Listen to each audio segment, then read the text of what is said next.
Now we come to a very interesting and important incident that happened in Albert's life. One day, as Albert was zipping through the countryside on his bicycle, he looked up at the beams of sunlight speeding from the sun to the earth. He wondered what it would be like to ride on one of those beams. And in his mind, then and there, Albert was racing through space on a beam of light. It was the most exciting thought Albert had ever had, and it filled his mind with questions. When you talk about light,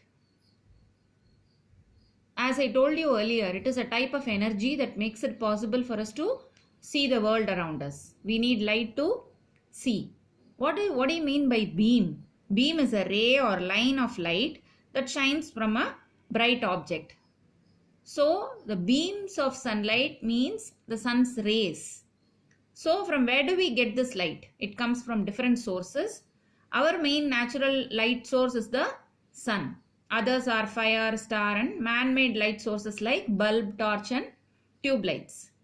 Now when Albert saw this beam of sunlight coming down to the earth, as Albert's interests were focused internally and he was highly imaginative, he loved to think on his own always. So he would imagine what he would see if he could run alongside a light beam at the speed of light. So he was so puzzled to see that how could a light wave exist without movement? How could light travel from the sun to the earth? What is the speed of light? So he started to read and study about light and sound. But it took nearly 10 years for Einstein to find answers to these questions.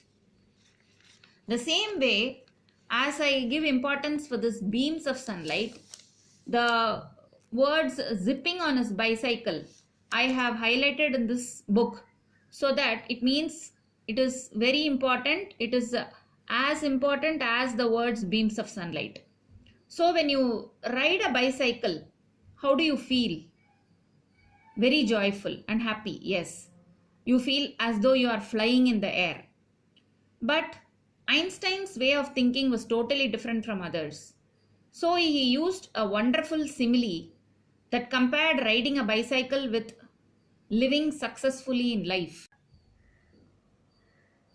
He also enjoyed riding a bicycle, and when I told you about a simile that he has used later on in his quotes, it is a simile is a word or phrase that compares something to something else using words like or as. So he says, life is like riding a bicycle. To keep your balance, you must keep moving. People are like bicycles. Only when moving, one can comfortably maintain one's balance. So when he talks about cycle, Albert says, I thought of the theory of relativity while riding my bicycle. So from this we understand that not only this beam of light, but even the bicycle ride also has made Einstein imagine a lot and has paved way for his important discoveries later on in his life. Some of his important discoveries are the theory of relativity, gravity, particles of light, force, mass, cosmos, universe, etc., etc., and the list is endless. Now Albert began to read and study about light and sound. He read about light and sound and about gravity, the invisible force that pulls us down towards our planet and keeps the moon from floating away into the outer space. When Albert graduated from college, he wanted to teach all the things he had read about. But Albert could not find a job as a teacher. When Albert was in college, he got good grades in mathematics but not in other subjects. After he graduated from college, he wanted to teach all the things he had read, but he did not get a teacher's job. When he graduated from Polytechnic in 1900, he could not get a professional employment like his fellow students. He applied for many jobs but was summarily rejected. His uncle Jacob helped him financially in his tough times. He was doing a part-time tutor job. In his free time, he used to read, think and wonder. Then finally, he got a simple, quiet job in a government office as a patent clerk at the Swiss Federal Office in Bern. So, what he did in his free time, he used to read books, think a lot, and wonder about the mysterious things in the world.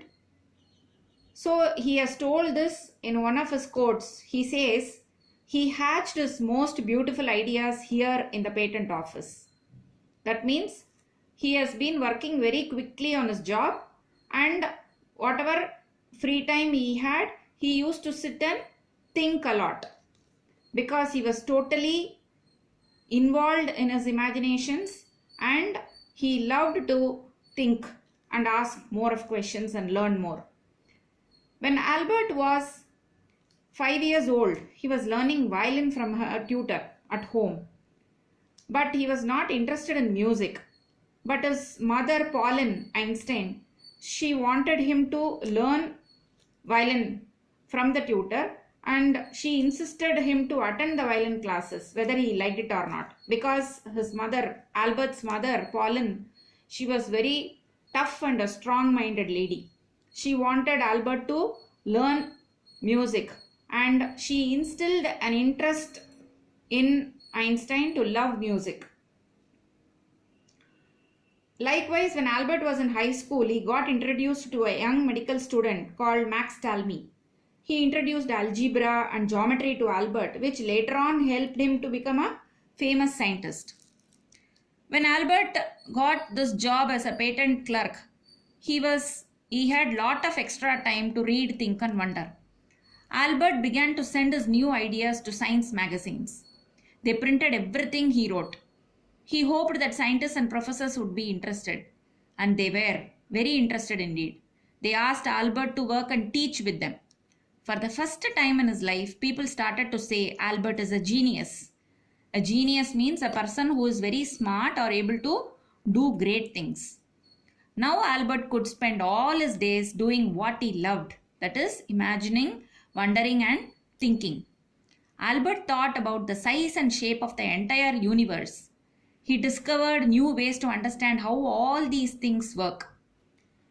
Sometimes, when Albert was faced with a tricky problem, he would put it aside and play his violin.